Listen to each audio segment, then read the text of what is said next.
പാകിസ്ഥാനെതിരെ നയതന്ത്ര തലത്തിൽ പുതിയ നീക്കവുമായി ഇന്ത്യ.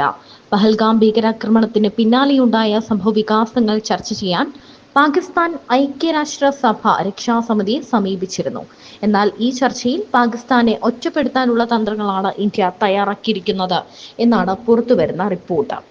പഹൽഗാം ഭീകരാക്രമണത്തിന് പിന്നാലെ ഇന്ത്യ സ്വീകരിക്കുന്ന നടപടികൾ മേഖലയിൽ സമാധാനത്തിനും സ്ഥിരതയ്ക്കും ഭീഷണി ഉയർത്തുന്നുവെന്ന തരത്തിലാണ് പാകിസ്ഥാൻ UN സുരക്ഷാ സമിതിയെ സമീപിച്ചത്. എന്നാൽ രക്ഷാസമിതിയുടെ യോഗത്തിൽ അതിർത്തി കടന്നുള്ള ഭീകരാക്രമണവും അതിൽ പാകിസ്ഥാന്റെ പങ്കും പാക് പിന്തുണയുള്ള ഭീകരവാദികളുടെ പ്രവർത്തനങ്ങളും ഇന്ത്യ ചർച്ചയാക്കും.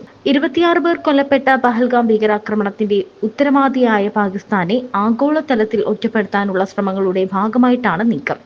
UN സുരക്ഷാ സമിതിയിലെ 15 അംഗങ്ങളിൽ 13 പേരുടെയും പിന്തുണ ഇതിനോടകം ഇന്ത്യ നേടിയിട്ടുണ്ടെന്നാണ് റിപ്പോർട്ട്. രക്ഷാസമിതി അംഗമായ പാകിസ്ഥാന് പിന്തുണ സ്ഥിരാംഗമായ ചൈനയിൽ നിന്ന് മാത്രമേ ലഭിക്കൂ എന്നാണ് സൂചന. അതേസമയം പാകിസ്ഥാൻ ഉയർത്തുന്ന വാദങ്ങൾ പൂർണ്ണമായും തള്ളി UN സെക്യൂരിറ്റി കൗൺസിൽ രംഗത്ത്. നിരപരാധി ചമയാനുള്ള ശ്രമം പാളിയെന്നും കൗൺസിൽ അംഗങ്ങളിൽ നിന്നും രൂക്ഷ വിമർശനം പാകിസ്ഥാൻ ഏറ്റുവാങ്ങിയെന്നും വാർത്താ ഏജൻസിയായ ANI റിപ്പോർട്ട് ചെയ്തു. പഹൽഗാമിനെ കുറിച്ചുള്ള തിരക്കഥ അംഗീകരിക്കാൻ വിസമ്മതിച്ച കൗൺസിൽ ഉത്തരവാദിത്തത്തോടെ പ്രവർത്തിക്കാൻ പാകിസ്ഥാന് നിർദ്ദേശവും നൽകി.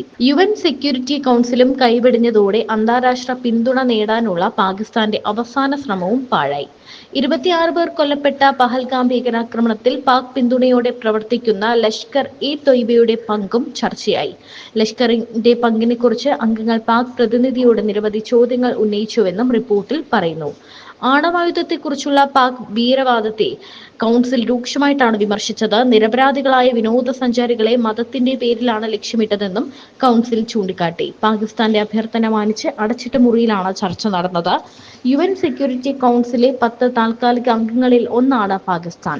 1 മണിക്കൂറിലധികം നീണ്ടുനിന്ന ചർച്ചയ്ക്കിടെ അംഗങ്ങൾ ഭീകരാക്രമണത്തെ അപലപിക്കുകയും ചെയ്തു.